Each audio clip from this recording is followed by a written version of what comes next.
Mbote na bino bandeko na nga ba mama na nga ezali ngamuna na chaîne na biso tolobelaka masolo ya vie bandeko na lisolo opesa bino donc mikolo fashion week se déroulé na Paris au moins ba nombreux artistes basés belé actuellement Beyoncé azalaki na Stade de France na salaki concert à 3 jours a participé qui paye na fashion week sikoyo Fally Ipupa azalaki invité P lors d'une fashion week d'une de grandes marques d'invité qui sikoyo na secteur nanga esika nazwaki information dans la presse oh Fally Ipupa eza ba invitation ye afutaka ba invitation donc ye Fally Ipupa afutaka collectionneur afutaka nini staff na ya nini ya fashion week pour ça l'invité en tout cas baninga nanga et on lobaki na sala vidéo pour n'appeler bino d'information. Parfois, il ne faut pas koyo kanyonso, je vous dis.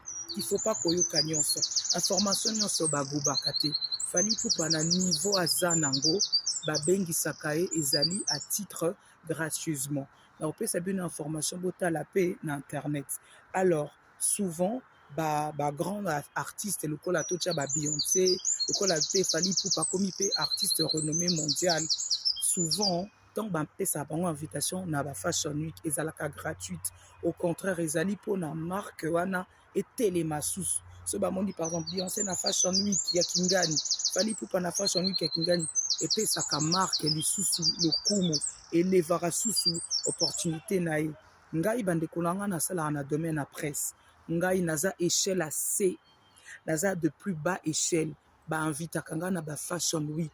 Donc, ceux qui m'ont invité gratuitement, vous pensez que Fally Ipupa, invité à Bango, Fally Ipupa foutaka non, Fally Ipupa fout à rater.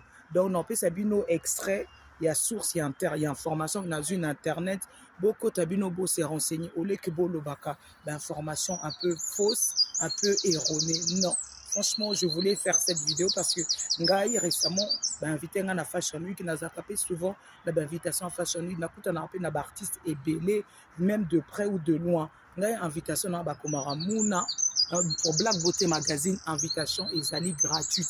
Donc s'il vous plaît, bino bozo le baba fausse information, Fally Ipupa a fouti pour qu'il y ait une Fashion Week. Dans ce cas, tout le monde en fout à pour qu'il y ait une Fashion Week. Non, Fashion Week est réservé à des blogueurs, à des journalistes, à des influenceurs au Bazali, au Baza déjà na groupe, moni na ba réseau nyonso na ba ya ba fashion week siko ba secrétaire, ba responsable ba routine de la biso ou bien ba routine de la bino, chacun invitation. Mutoza na boutique na e.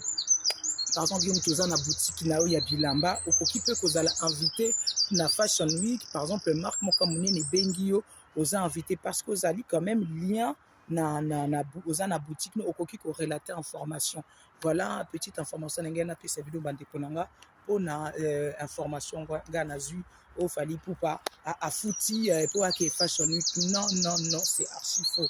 Ngai naza kutu konité o tolobato naza na bas échelle na ça dans le milieu de la presse d'invitation pesa kanga gratuitement pour na relater information pour na relater et locaux et bongo ba artiste likolo Fally Ipupa Koffi Olomide Beyoncé ceux qui m'invité bon na fashion week ezali gratuit. Voilà petite information na ngena pesa bino. Par contre bao ba défilaka bon baza rémunéré. Par exemple le mannequin azo défilé pour na créateur bon ça ka rémunéré. Donc il faut pas confondre. En tout cas bande konabo pesanga bino peso boyebi information yo et si bino à bientôt ezali muna chaîne otolobela masolo ya vie je vous dis à bientôt.